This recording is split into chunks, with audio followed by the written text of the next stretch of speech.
ভারত পাকিস্তান উত্তেজনার মধ্যেই এবার ভারতকে পরমাণু হামলার হুমকি দিলেন পাকিস্তানের এক মন্ত্রী।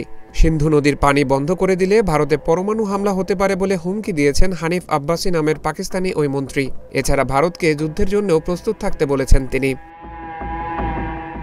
আব্বাসি বলেন, যদি ভারত সিন্ধু পানি চুক্তি স্থগিত করে পাকিস্তানের পানি সরবরাহ বন্ধ করার সাহস করে তাহলে তাদের পূর্ণ মাত্রার যুদ্ধের জন্য প্রস্তুত হওয়া উচিত। তিনি ঘোষণা করেন, পাকিস্তানের পারমাণবিক অস্ত্র প্রদর্শনের জন্য নয়, এগুলো সারা দেশে লুকিয়ে রাখা হয়েছে।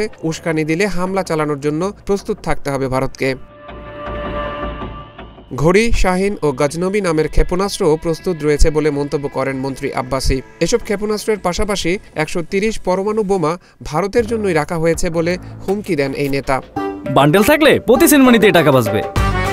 বিকাশ সেনমানি বান্ডেল কিনে জিতুন প্রতি লেনদেনে।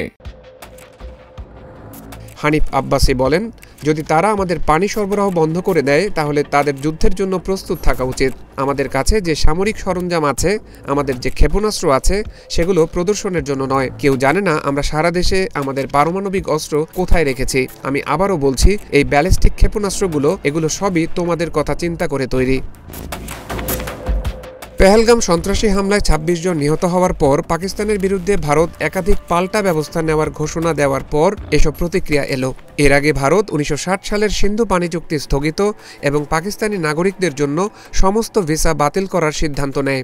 পাকিস্তানের সঙ্গে ভারতের পানি সরবরাহ এবং বাণিজ্যিক সম্পর্ক স্থগিত করার সিদ্ধান্তকে উপহাস করে হানিফ আব্বাসি বলেন, নয়াদিল্লি তার কর্মকাণ্ডের কঠোর পরিণতি বুঝতে শুরু করেছে।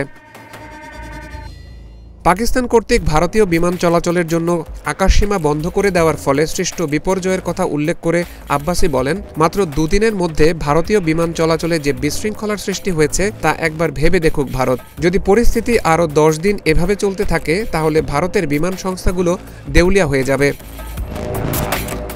পাকিস্তানের মন্ত্রী ভারতের তীব্র সমালোচনা করে বলেন, তারা নিজেদের নিরাপত্তা ব্যর্থতা স্বীকার করার পরিবর্তে পেহেলগাম সন্ত্রাসী হামলার জন্য পাকিস্তানের উপর দোষ চাপাচ্ছে। তিনি আরও জোর দিয়ে বলেন, দুই দেশের মধ্যে বাণিজ্য স্থগিত করা নিয়ে ভারতের সিদ্ধান্তের পর পাকিস্তান ইতোমধ্যেই প্রস্তুতি নিতে শুরু করেছে। ইসলামাবাদ তাদের বিরুদ্ধে নেওয়া যে কোনো অর্থনৈতিক পদক্ষেপের বিরুদ্ধে লড়াই করতে প্রস্তুত।